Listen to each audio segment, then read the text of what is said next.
Hi guys, so welcome back. So what we are going to be talking about today is algebraic substitution. So algebra tells me that I'm going to be solving something with a variable, and substitution means that we're going to be plugging in a number into a variable. And if you remember, a variable is a letter that is in place of a number that we don't know yet. So when we have an equation, we can solve for variables. But when we have an expression which does not have an equal sign, you have to know what the variable is beforehand to be able to solve it. So let's look at an example and see how we can do this. So let's start with an easy one. If I have x plus 6, there's no way to know what that equals unless I'm told what x is.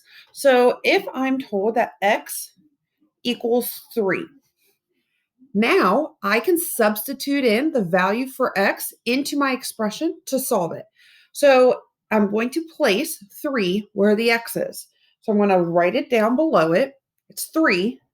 The 6 stays the same. 3 plus 6, so it's 9.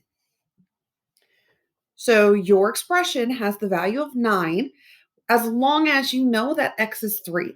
Otherwise, that's as far as you can go, is the x plus 6. So let's look at another example to see how we can do. If we have 3x plus 2, and we know x equals 4. When we have a number next to a variable, this number is called a coefficient. This is actually a multiplication problem. So it's saying I have 3 sets of x. So when I substitute the 4 in for x, this does not become 34. This is a math problem. I have 3 sets of x, so this now means I have 3 sets of 4, which is multiplication. So I'm going to rewrite my expression utilizing the x as 4 now. So 3 parentheses 4. You can either use the dot or the parentheses. The x isn't really recommended anymore while using algebraic expressions because x in a multiplication sign is very confusing a lot of times. So we want to get away from using the x as multiplication. So I use parentheses because I think it's the most clear. And then plus 2. Now it's just a math problem that we are going to use order of operations. So I need to follow PEMDAS. We have multiplication and we have addition. Multiplication has more power, so we're going to do that first. So 3 times 4 is 12 plus 2, because we haven't used that plus 2 yet. And then we're going to bring it down, and it's now 14. So 3x plus 2, when the value of x is 4, is going to be 14. Okay, so let's look at one more example.